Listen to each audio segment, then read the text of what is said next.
میرے معزز مسلمان بزرگوں، عزیز بھائیوں،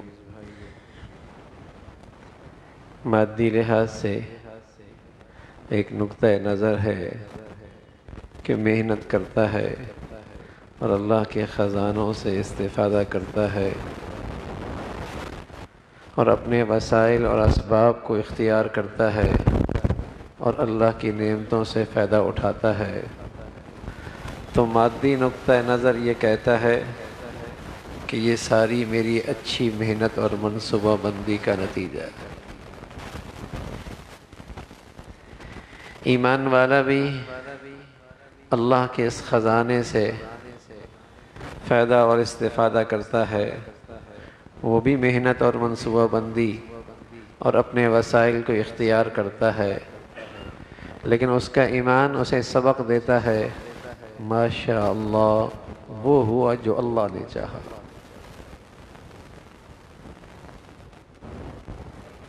وہ ہوا ہے جو اللہ نے چاہا۔ مادی نقطہ نظر، اس کی سوچ، اس کا انداز فکر یہ ہوتا ہے کہ اپنا تمام تر کمالات کو اپنی محنت کی طرف اور اپنی اسباب و وسائل کی اختیار کرنے کی طرف اس کی طرف نسبت کرتا ہے،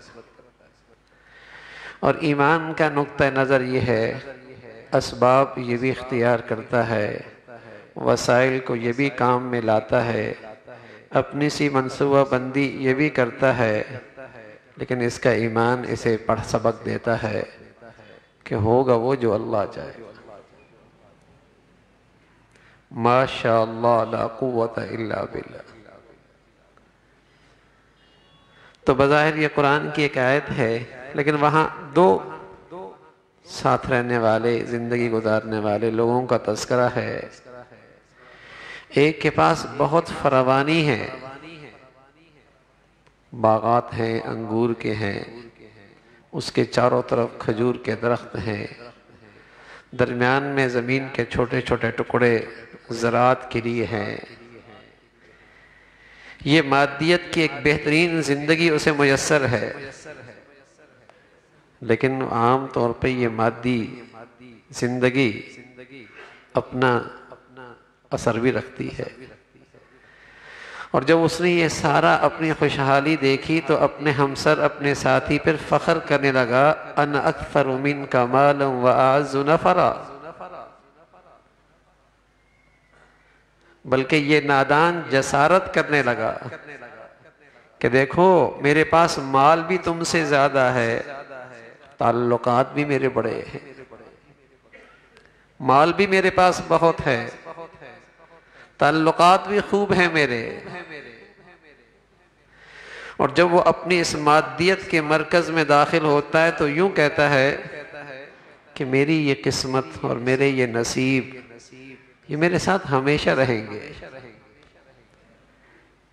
یہ عیش و عشرت کی زندگی گویا کہ ہمیشہ میں اس میں زندگی گزاروں گا۔ تو اس کا دوسرا ساتھی اس سے کہنے لگا ایسا نہ کہو، جس ذات کا یہ فیصلہ ہے اور جس ذات کا اس کائنات پہ حکم چلتا ہے تم اسے کیوں بھولے بیٹھے ہو؟ یہ کیوں نہیں کہا جب تم اندر آئے اور اس نعمتوں کی فراوانی اور اس مادیت کے مرکز میں داخل ہوئے، یوں کیوں نہیں کہا ماشاء اللہ لا قوت الا باللہ، کہ یہ سب اللہ کی مہربانی اور اس کی عطا ہے۔ قارون بڑا سرمایہ دار تھا، اور وہ سرمایہ دار ذہن بھی رکھتا تھا، کہا کرتا تھا کہ جو کچھ میری خوشحالی تمہیں نظر آتی ہے یہ سب میری محنت کا نتیجہ ہے، اور میری ہنر کا نتیجہ ہے، اور میرے کمال کا نتیجہ ہے، اور میری صلاحیتوں کا نتیجہ ہے۔ مسلمان بھی صلاحیتیں لگاتا ہے، مسلمان بھی محنت کرتا ہے، مسلمان بھی اسباب و وسائل اختیار کرتا ہے، لیکن اس کا اندر سے ایمان کہتا ہے اللہ نہ چاہے تو یہ ساری محنت دھری کی دھری رہ جائے۔ اگر اللہ کی مہربانی اور اس کا فضل نہ ہو تو یہ سارے نقشے تماشا بن جائے. ماشاء اللہ لا قوت الا باللہ. بظاہر یہ دو لفظ بہت معمولی سے ہیں، ماشاء اللہ انشاءاللہ. ماشاء اللہ انشاءاللہ بظاہر بہت معمولی سے الفاظ ہیں، لیکن اس کے پیچھے ایک بڑا پیغام ہے،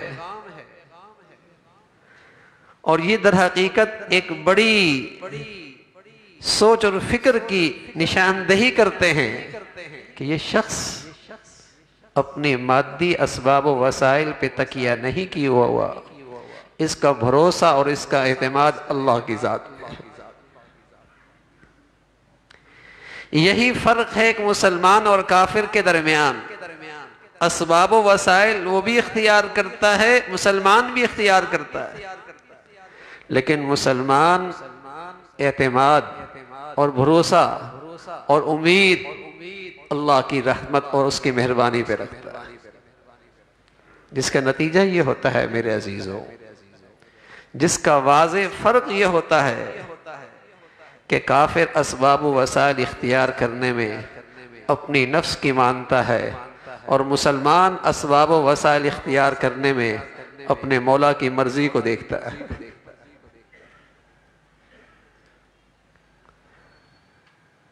کیونکہ اس کا نقطہ نظر یہ ہے کہ اسباب اکٹھے ہو جائیں، وسائل اکٹھے ہو جائیں، محنت بھی ہو جائے، منصوبہ بندی بھی اچھی ہو جائے، پلاننگ بھی اچھی ہو جائے، اللہ نہ چاہے.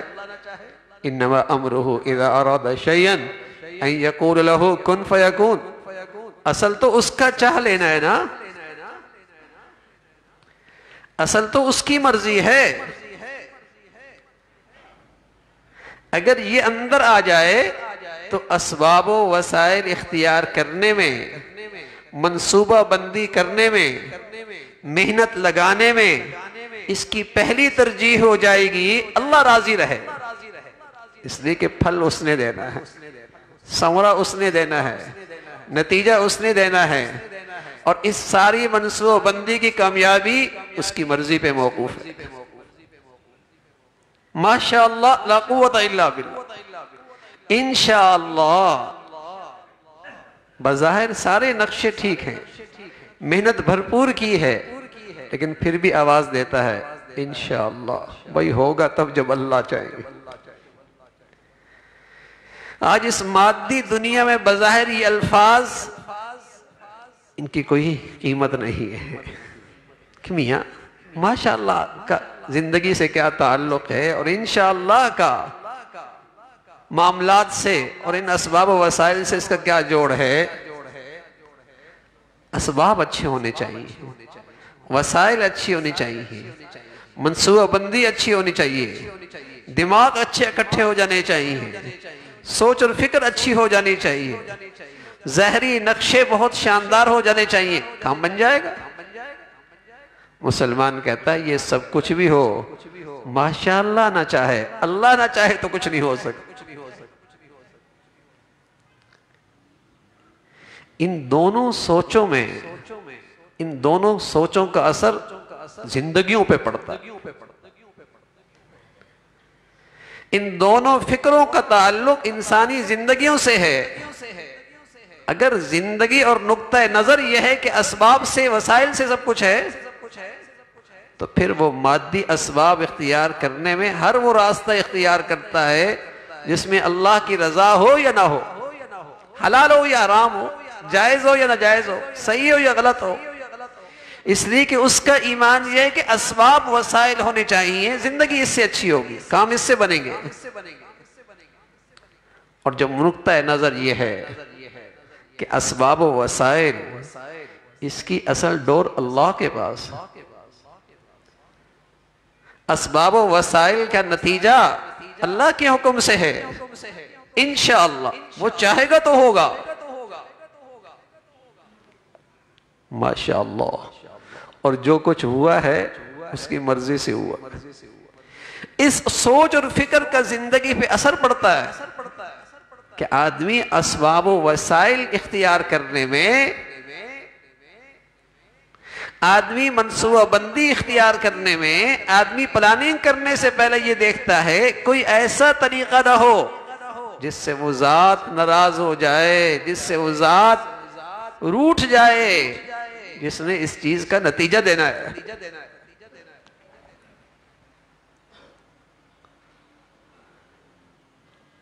تو یہ الفاظ بظاہر بہت معمولی سے ہیں، ماشاءاللہ لا قوت الا باللہ، انشاءاللہ، لیکن یہ اپنے اندر ایک پیغام رکھتے ہیں، یہ ایک سوچ کی نشاندہی کرتے ہیں، ایک سوچ کی نشاندہی کرتے ہیں، اور جو سوچ ایمان کی ہے، جو سوچ اللہ کی ذات پر اعتماد کی ہے، جو سوچ اللہ کی ذات پہ بھروسہ کی ہے، وَعَلَى اللَّهِ فَلْيَتَوَكَّلِ الْمُؤْمِنُونَ، مسلمان ایمان والا اللہ پہ اعتماد کرتا ہے، یہ نہیں کہ وہ اسباب اختیار نہیں کرتا، یہ نہیں کہ وہ وسائل اختیار نہیں کرتا، یہ نہیں کہ وہ اپنی سی محنت نہیں کرتا، لیکن اس کا یہ ایمان ہے کہ ہوگا وہ جو اللہ چاہے گا، جو اللہ کی مرضی ہوگی۔ پہلے ڈاکٹر مسلمان ہوتے تھے تو جب نسخہ لکھنے لگتے، ٹیسٹ بھی ہو گیا، بیماری کی تشخیص بھی ہو گئی، اندازہ بھی ہو گیا کہ بیماری کہاں ہے، ساری چیزیں ہو گئیں،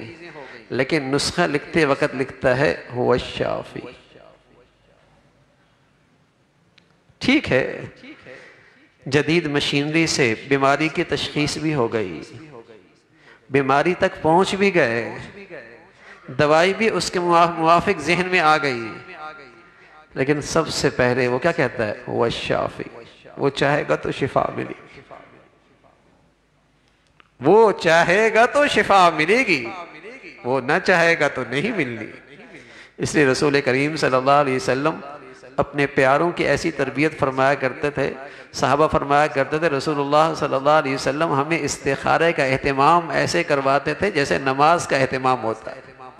کہ اللہ سے پہلے رجوع کر لو، اللہ کی طرف پہلے متوجہ ہو جاؤ، اور پھر اسباب کو اختیار کرو، پھر وسائل کو اختیار کرو، اس لیے کہ وہ چاہے گا تو ہوگا نا، وہ چاہے گا تو ہوگا نا۔ یہ بڑا واضح سوچ کا فرق ہے جو زندگیوں پہ اثر انداز ہوتا ہے، کہ کرنے والی ذات تو وہی ہے، وہ چاہے گی تو ہوگا۔ اور سبحان اللہ، جب اللہ رب العزت یہ سوچ نصیب فرما دیتے ہیں تو اسباب و وسائل پر بھی زور تو ہوتا ہے، لیکن زیادہ زور اس ذات کی طرف ہوتا ہے جس کے ہاتھ میں سب کچھ ہے۔ پھر صدقہ بھی دیتا ہے، صلاۃ الحاجت بھی پڑھتا ہے، پھر دعا بھی کرتا ہے، پھر اس ذات کو راضی بھی رکھتا ہے، کام اس نے کرنا ہے، فیصلہ اس کا ہے۔ الا لہ الحکم، الا لہ الحکم، الا لہ الحکم، فیصلہ اس کا ہے۔ واللہ یحکم لا محق ولحکمی،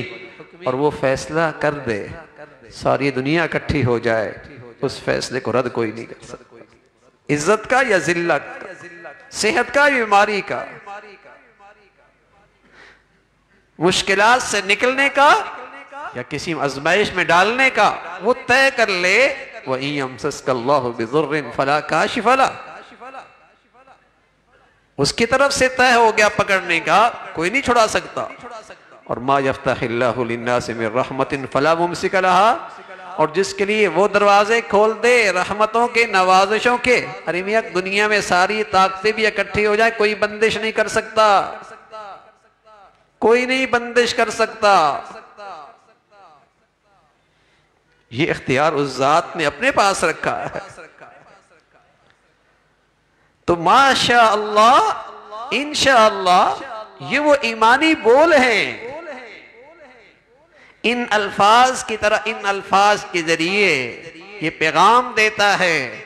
کہ میرے اسباب، میری وسائل، میری محنت، میری صلاحیتیں، ان کی کوئی حیثیت نہیں اللہ کے حکم کے مقابلے میں، ہوگا وہ جو اللہ چاہیں گے۔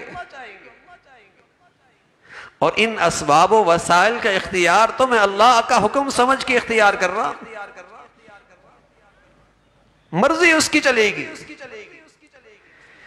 تو میرے عزیزو، اگر یہ سوچ اندر سے آ جائے، ایک تو مادی نقطہ نظر ہے نا کہ اللہ کی طرف رجوع کرنے کی کیا ضرورت ہے، دعا مانگنے کی کیا ضرورت ہے، صلاۃ الحاجت پڑھنے کی کیا ضرورت ہے، استخارہ کرنے کی کیا ضرورت ہے، اللہ کی طرف متوجہ ہونے کی کیا ضرورت ہے۔ میرے اسباب اچھے ہیں، وسائل اچھے ہیں، تعلقات اچھے ہیں، میں نے اپنے کام کے سارے اسباب اکٹھے کر لیے ہیں، اور پھر یہ شخص اس کی بھی فکر نہیں کرتا کہ یہ اسباب و وسائل حلال طریقے سے آئے ہیں یا حرام طریقے سے آئے ہیں، جائز طریقے سے ہیں یا ناجائز طریقے سے ہیں۔ اور اگر یہ ایمان ہو جائے، انشاءاللہ ہوگا وہ جو اللہ چاہے گا، اور جو کچھ ہوا اور جو کچھ ہوگا ماشاءاللہ وہ اللہ کے چاہنے سے ہوگا، اللہ کی مرضی سے ہوگا۔ یہ ایمان ہو جائے۔ رسول اللہ صلی اللہ علیہ وسلم کی اہلیہ حضرت عائشہ رضی اللہ تعالیٰ عنہ، حضرت معاویہ رضی اللہ تعالیٰ عنہ نے ایک خط لکھا کہ اللہ کے نبی صلی اللہ علیہ وسلم تشریف لے گئے، آپ مجھے کوئی نصیحت فرما دیں، مجھے کوئی نصیحت فرما دیں۔ تو عائشہ رضی اللہ تعالیٰ نے خط لکھا، جواب دیا اور فرمایا من التمس رضا اللہ، من التمس رضا اللہ بسخط، من التمس رضا اللہ بسخط الناس کفاہ اللہ مؤنۃ الناس۔ دیکھو بھائی، جو اللہ کی مرضی چاہے گا نا اور اس کو راضی کرنے اس کی سب سے بڑی ترجیح اور مقصد بن جائے گا، اور پھر اس کی وہ کوئی نہیں پرواہ کرے گا کہ لوگ کیا کہیں گے، زمانہ کیا کہے گا، دنیا کیا کہے گی، اور اللہ کی رضا کے مقابلے میں کسی کو خاطر میں نہیں لائے گا۔ تو عائشہ فرماتی ہیں میں نے رسول اللہ صلی اللہ علیہ وسلم سے سنا ہے کفاہ اللہ مؤنۃ الناس، اللہ رب العزت براہ راست اس کی مدد کے لیے آ جائیں گے، براہ راست اس کی ذمہ داریاں خود اٹھا لیں گے۔ اور فرمایا وَمَنِ الْتَمَسَ رِضَا النَّاسِ بِسَخَطِ اللَّهِ، اور جس کی چاہتی ہوگی کہ لوگ ناراض نہ ہوں، اسے لوگوں کی راضی کرنے کی فکر ہوگی، اللہ کو ناراض ہونے کا اسے کوئی ڈر نہیں ہوگا،